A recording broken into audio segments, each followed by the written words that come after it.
Today our topic is division of attention, अवधान का विभाजन। अवधान का विभाजन एक्सपेरिमेंट की प्रैक्टिकल रिपोर्ट कैसे बनाएंगे, आइए हम देखते हैं।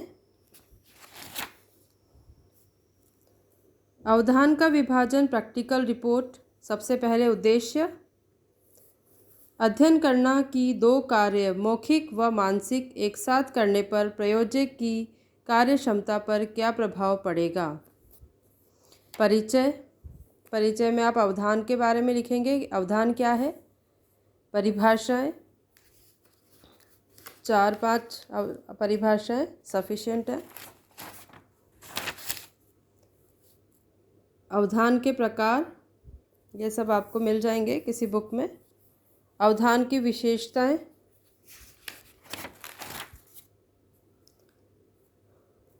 अवधान डिस्ट्रक्शन, अवधान विचलन, स्पान ऑफ अटेंशन, ये सब आपको लिखना पड़ेगा, इनकी बिल्कुल छोटा छोटा। देन अवधान विभाजन क्या होता है। पहले आपने अवधान डिस्ट्रक्शन लिखा, अवधान विचलन लिखा, स्पान ऑफ अटेंशन लिखा, एंड देन अवधान विभाजन क्या होता है उसके बारे में आप डिस्क्रिप्शन देंगे। अवधान विभाजन के सिद्धांत, ये मैं आपको VMOU के बारे में बता रही हूँ। VMOU में जो फाइल बनती है वो इस तरह से बनती है। साहित्यिक इतिहास, हिस्टोरिकल बैकग्राउंड क्या है एक्सपेरिमेंट का, किसने पहले ट्राई किया इसके बारे में। रिव्यू ऑफ एक्सपेरिमेंट, साहित्य की समीक्षा, ये जो आप प्रैक्टिकल कर रहे हैं इसके बारे में किसने क्या क्या क्या बताया, किस मनोवैज्ञानिक ने क्या किया, क्या बताया, वो पढ़ेंगे आप इसके बारे में। देन समस्या, परिकल्पना, जब भी आप कोई एक्सपेरिमेंट करते हैं तो आपको एक हाइपोथेसिस बनानी पड़ती है, वो परिकल्पना आपको लिखनी है। यहाँ पर हमारी 2 परिकल्पनाएं हैं। देन चर, स्वतंत्र चर, आश्रित चर, कार्य योजना, यहाँ पर 4 अवस्थाओं में हमने ये प्रयोग किया है। Simple simple, difficult simple,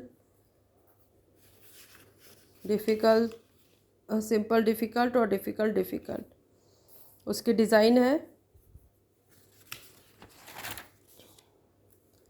then subject का इंट्रोडक्शन, प्रयोज्य परिचय, कंट्रोल नियंत्रण, रैपर फॉर्मेशन होता है कि आप अपने सब्जेक्ट के साथ किस तरह का तालमेल बैठा रहे हैं, उसे रैपर फॉर्मेशन कहते हैं। ये हमारी डिज़ाइन है जो हमने सब्जेक्ट से करवाई है।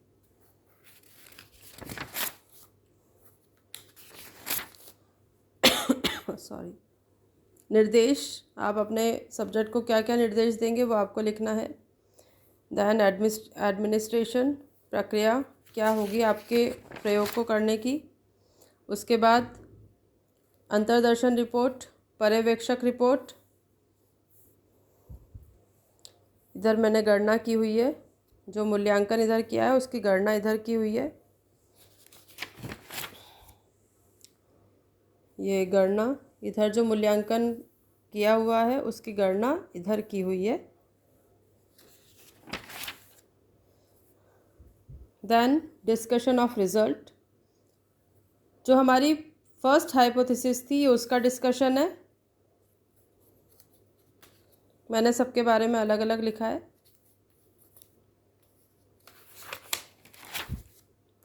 देन जो हमारी सेकंड हाइपोथेसिस थी ये उसका डिस्कशन है, ये उसके बारे में है, ये उसकी गणना है, और ये हमारा कंक्लूज़न।